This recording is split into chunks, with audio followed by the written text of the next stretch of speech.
Hello, everybody, and welcome to another episode of the X Factor with the Crypto Hipster. This is the Crypto Hipster, Jamil Hasan, where I bring you news, insights, and analysis of crypto and blockchain all around the world. And today's March 17, St. Patty's Day. So, welcome to the St. Patty's Day episode. And we have some really interesting insights for this week. And, this is episode 31 of this beautiful show. And I hope you enjoy it today. So let's kick things off. And it's been one whale of a week, but let's start with some global news, okay? Um, and this comes from the BlackRock CEO saying developed markets are lagging behind in digital payments. In a letter to investors, BlackRock CEO Larry Fink highlighted the benefits of digital assets and said developing nations like the US are lagging behind in innovation. That's evident. The CEO of BlackRock, Larry Fink, said and highlighted the potential of digital assets and tokenization for the asset management industry in his annual letter, chairman's letter to the company. And that was published 2 days ago on Wednesday, and it addressed various topics of interest to the firm over the last year, including, and especially including, digital assets. He said that he highlighted the interest in digital assets and beyond the hype. And there's interesting developments are happening in the space, especially all over the rest of the world, while the U.S. fumbles the ball, especially with certain politicians and bureaucrats. He says, by contrast, many developed markets, including the U.S., are lagging behind in innovation, leaving the cost of payments much higher. If you want to know what's going on, I just had a podcast this past weekend with Corey Wilton, who's in from Australia but in Vietnam, building a world-class gaming. That podcast can be listened to on the Crypto Hipster podcast. But BlackRock, is saying specifically he's praising the tokenization of asset classes with the potential of driving efficiencies in capital markets, shortening value chains, and improving cost and access for investors. His statements did not leave out risks, right? He said we need regulation for the crypto space, but a lot of countries in Asia and emerging countries around the world are building incredible innovation, including El Salvador, including Turkey, including half of Africa. So he's right. So let me know your thoughts about Mr. Fink's comments and what you think of that we need to do in the U.S. to do something about this. And speaking of the U.S., let's go first to. I mean, you have a few pieces of news. There's a lot of news this week about banks. This is the Crypto Hipster podcast, so we're going to talk about banks to a minimum. I will tell you this as an aside. The Crypto Hipster is very familiar with stress testing and CCAR because in his former life, this Crypto Hipster team built a lot of the innovations and technology within AIG to comply with the Too Big to Fail acts, which was in the Dodd-Frank Act, which addressed CCAR to begin with. So the Crypto Hipster is knowledgeable about banks and came into crypto in 2017 and never went back to a bank or insurance company. And there's a reason why. Let me know your thoughts after I tell you this article. Federal Reserve confirms July launch for FedNow, instant payment service. Looks like Bitcoin and Litecoin have a competitor. Let's see. The FedNow service aims to reduce the gap in payment time between the U.S. financial institutions. Okay. The Federal Reserve has confirmed a July launch date for its long-awaited instant payment system, seen by some as an alternative to central bank digital currencies and stablecoins. The instant payment network will settle payments in seconds and can support transactions between consumers, merchants, and banks. It does not rely on blockchain technology. Oh, it's going to fail then. Let's see. It's a significant step for the government, and it is controlled by the Federal Reserve, who wants to surveil you. Clearinghouses will offer a consortium to large banks. I guess that's why they don't like XRP Ripple, because they want to compete. But let's see. The Federal Reserve, according to a Wednesday announcement, the U.S. Fed said the debut of FedNow is set for July. Yep, we already told you that. It'll begin the formal certification of participants during the first week of April in preparation for the launch. You might want to make a predictor. Let me know your thoughts about this. Who are you predicting? I predict JP Morgan, Chase, Citigroup, Wells, Morgan Stanley, some other banks. Anyway, that's a bad word. We're not going to use the word bank on our show today. Okay, so let's go. Federal Reserve. Yeah, who cares about them? And let's see. And next, we're going to go to, Blockchain Association. Okay, because this is a blockchain show. Blockchain Association seeks info from the Fed, FDIC, and OCC on debanking crypto firms. Oh yeah, why would your crypto firm want to put my money into a bank when banks are less stable and less secure than crypto? The U.S.-based crypto advocacy group Blockchain Association called on financial regulators to provide information related to the potential debanking of crypto firms in the wake of the failures of Signature, Silicon Valley, and Silvergate. We know they failed. Their banks. In March 16 notice, this was yesterday, the Blockchain Association said it had submitted Freedom of Information Act requests to the Federal Deposit Insurance Corporation, the Board of Governors at the Federal Reserve System, and the Office of the Comptroller of the Currency for documents and communications that could potentially show regulators' actions improperly contributed to the collapse of free banks. The regulators, not crypto, the regulators contributed to it. According to Blockchain Association CEO Kristen Smith, crypto firms should be treated like any other law-abiding businesses, she's right, in the U.S. with access to bank accounts. It's true. Why discriminate? I don't understand.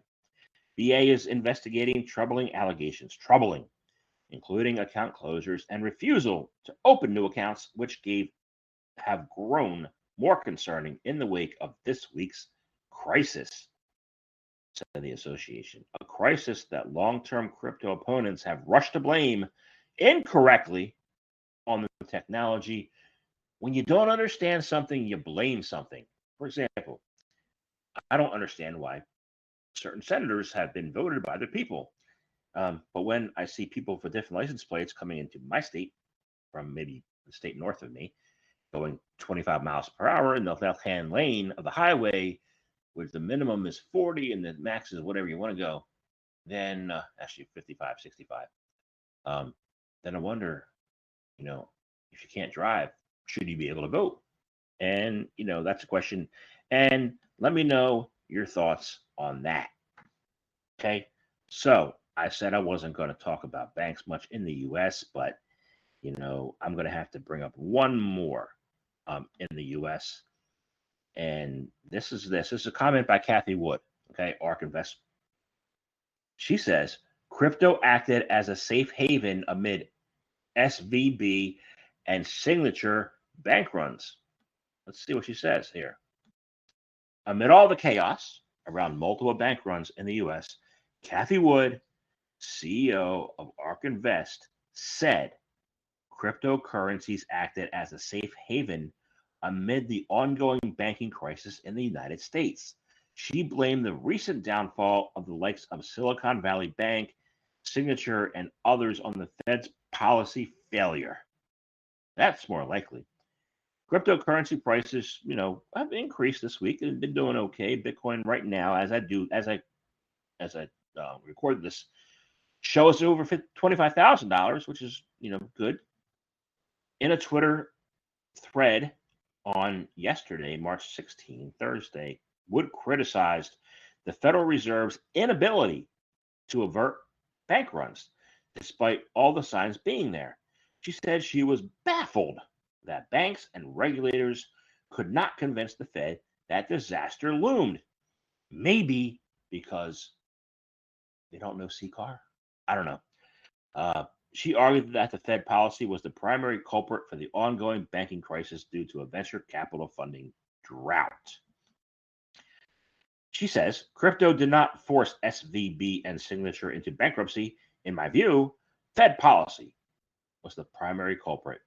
Because of a VC funding drought and higher yields on money market funds, deposits left the U.S. banking system. Mm-hmm. Mm-hmm. Let me know your thoughts. Thank you, Miss Wood, for your opinion. You are always welcome as a guest on the Crypto Hipster podcast. And anytime you want to talk about that, more than welcome. Thank you very much. Have a nice day. Now, let's see. I want to go to Europe, and I want to talk about the UK first before I talk about the rest of Europe. As always, crypto assets to become a separate category in UK tax forms.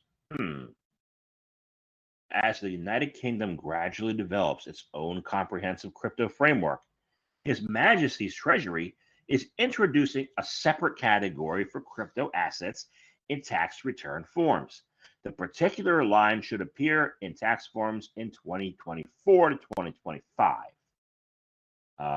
This week, Wednesday, the Treasury published a report paper on the national budget for spring of 2023. The document announces the amendment of the self-assessment forms for crypto assets. In the table of anticipated expenses and revenues of the national budget, crypto assets line appeared only from 2025 to 2026. That means British citizens would have to declare them for the first time in the previous tax year, 2024. Currently, the Treasury doesn't provide any specific numbers of anticipated budget revenues from a tax category.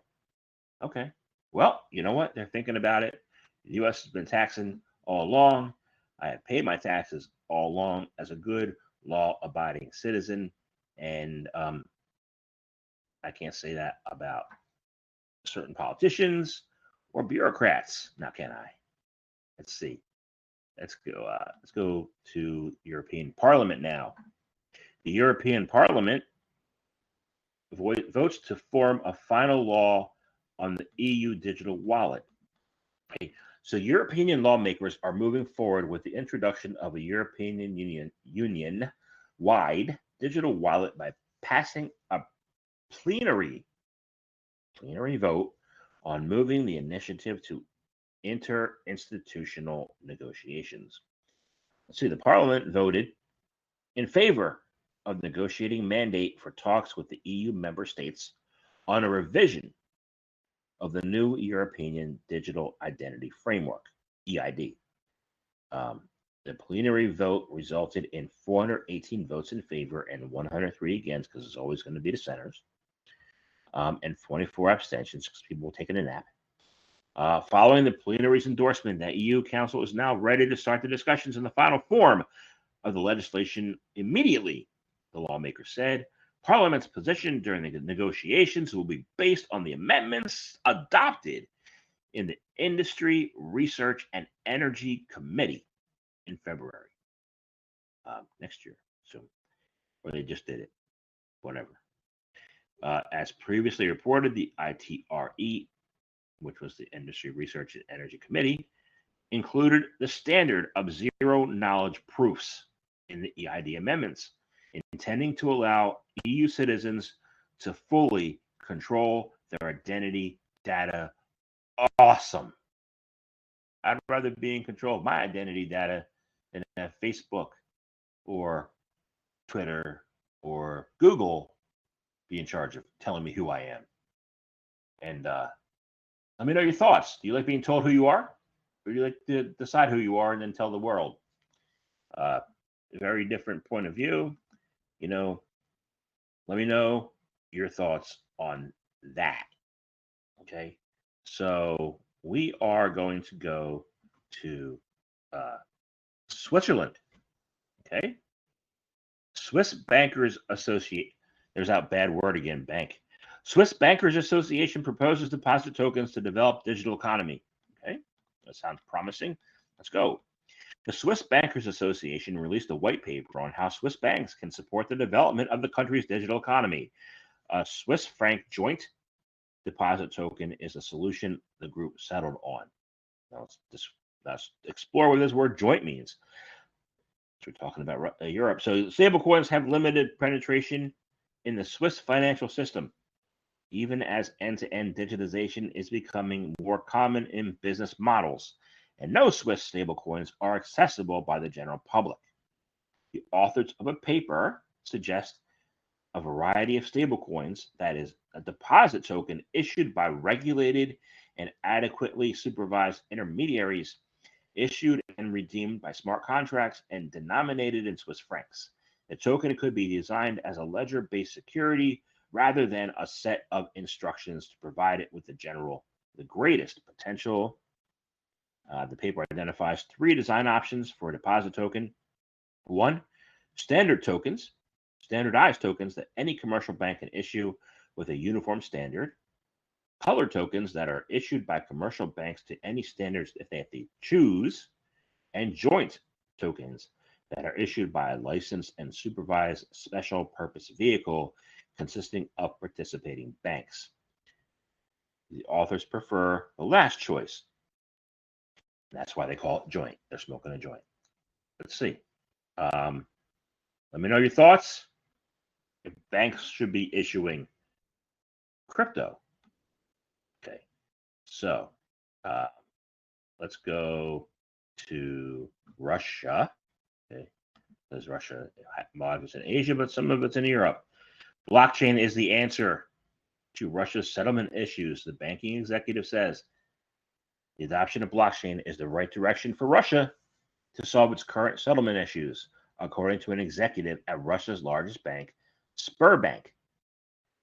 Blockchain technology has matured over the past few years to offer new capabilities that potentially enable Russia to create more efficient payment systems, Sberbank Alexander Vedyakin said.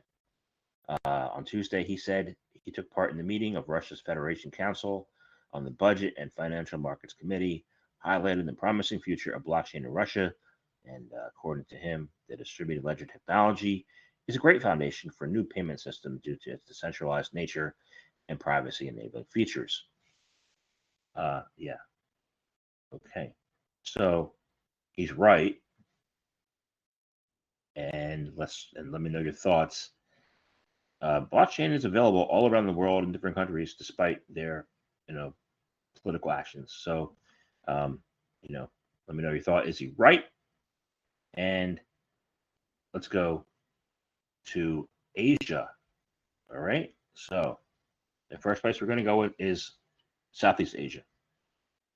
Southeast Asia and DeFi's big bet on the unbanked. Okay. In one of the more striking early scenes, no. Economic, no. This is an opinion article. So let's talk about it. DeFi is the king killer. This was by Blue Jay Finance, a DeFi project that specializes in developing stablecoins. It said the Southeast Asian economy, has set its sights on using the possibilities inherent in DeFi to usher in a new economic area in that region. Okay, so they are saying that the Blue Jay Finance CEO says we're in a critical moment right now in the DeFi industry where we need to start creating real sustainable use cases. There are enormous opportunities for this within real-world asset lending and payments, especially in Asia, where there's massive infrastructure challenges in finance that just aren't as painfully felt in the West. Large pain points and business opportunities also mean a real yield of 10% plus that can be returned to investors in a way that doesn't rely on reflexive or Ponzi-economic dynamics. And the company wants to be that go-to. But despite the company wanting to be the go-to, let me know your thoughts. Can Southeast Asia be the leader in unbanking the banked and providing DeFi options? It's a good question because, you know, a lot of countries in the world don't have a rigid bank structure like the US, where the executives don't follow the CCAR guidelines. And the Fed Reserve does whatever they feel like. So, let me know your thoughts and how that could really, really look, you know. And let's go to India. Okay. India and the United Arab Emirates are to explore a CBDC bridge to facilitate trade remittances without USD. I'm not going to tell you if it's smart or not. But let's explore this.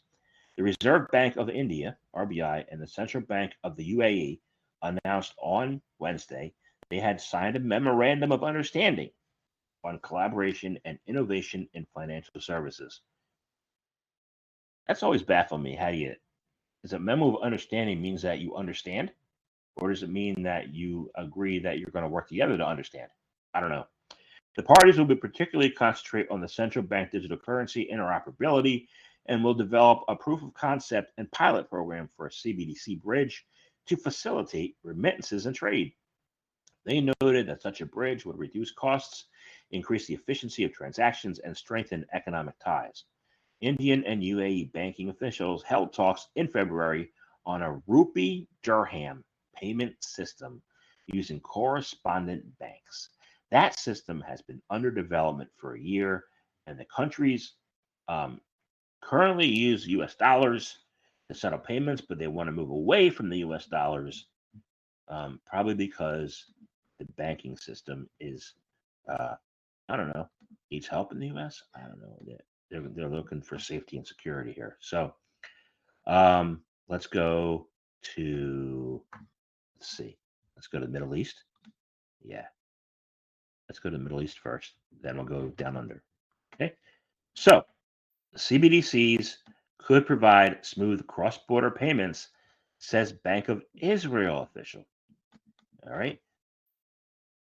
At the FinTech Week Tel Aviv 2023, Yoav Safar, the advisor to the deputy governor at the Bank of Israel, touched on the topic of central bank digital currencies as efficient cross-border payment option. The talk came after the Bank of International Settlements concluded its research on international retail and remittance payments via CBDCs between the central banks of Israel, Norway, and Sweden. The BIS project is called Project Icebreaker. It makes sense for Norway and Sweden to be icy. Safar, who was also the project manager for the CBDC program for the Central Bank of Israel, said that while domestic payments in Israel have become very easy, convenient, and cheap, the same is not true for payments outside the country. Okay. He says cross-border payments are often perceived to face challenges of high costs, low speed, limited access, and insufficient transparency. Okay. And so they're going outside. So they're offering their central bank digital currency outside of Israel. Is that an area that, I don't know, crypto companies should be focusing on right now? Stable coins outside of their area? Yeah, let me know your thoughts. And before I go to Australia, I'm going to just talk a little bit about Hong Kong. I know it's not in the Middle East, and I know I missed it for Asia, but hey, it is what it is.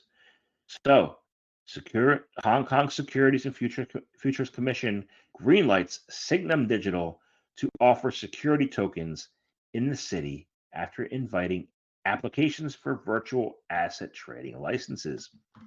Signum Digital is a joint venture of Coin Street and Summerley and has announced that it received an approval in principle from the Hong Kong Securities and Futures Commission for its security token offering STO and subscription platform. Security tokens, it says, are a new category of digital assets, but they're not. They were first on the scene in 2019. Built on blockchain technology representing ownership of digital assets such as private equities, real estate, art, and collectibles. By being linked to the real world assets, the tokens may lower risks for potential investors, facilitate research processes, and provide a foundation for the market value of the investment opportunity. Signum Digital has claimed that Following the receipt of final authorization from Hong Kong's SFC, it will manage the STO platform using the brand name CS Pro. This platform will be a pioneering development in Hong Kong, according to Signum. So STOs are new in Hong Kong. They're not new the rest of the world, but they're not really developed and maybe should be. And let me know your thoughts on that. Australia. We're going to wrap it up in Australia. Coinbase met with Australian banking regulators over local crypto regulations. The Reserve Bank of Australia and Treasury have been holding private meetings with executives from Coinbase, with discussions revolving around the future of crypto regulation in Australia. Responding to requests for comments, they confirmed that the private meetings had occurred, stating Coinbase met with the RBA's payment policy and financial stability departments as part of the bank's ongoing liaison with the industry. So, yeah, interesting stuff. And let me know how you think Coinbase's future in Australia is going to go. And that's the news I have for this week. I didn't go into all the banking articles. There's a lot of them. If you want to check out more bank, you can go to Google or you can go to Cointelegraph or you can go anywhere you find your favorite crypto news. Now, there's a lot of bank bashing, but I don't want to get into that because this is the Crypto Hipster podcast. And as a Crypto Hipster podcast, we sponsor wonderful, amazing, incredible events all around the world. And one is coming up on May 25 in Indonesia called Block Jakarta. You can find more information about that wonderful, amazing conference and the lineup and the speakers and all the great things going on that day, May 25. And check it out. It's at blackarrowconferences.com. And they're an amazing organization and they hold conferences. They sponsored Block Bali. They now sponsor Block Jakarta. They have events in Dubai and India, in the Philippines and Indonesia and all over the place, So check it out. And we're sponsoring that wonderful, amazing event. This has been the 31st episode of the X Factor with the Crypto Hipster. I hope you enjoyed it. Let me know your thoughts.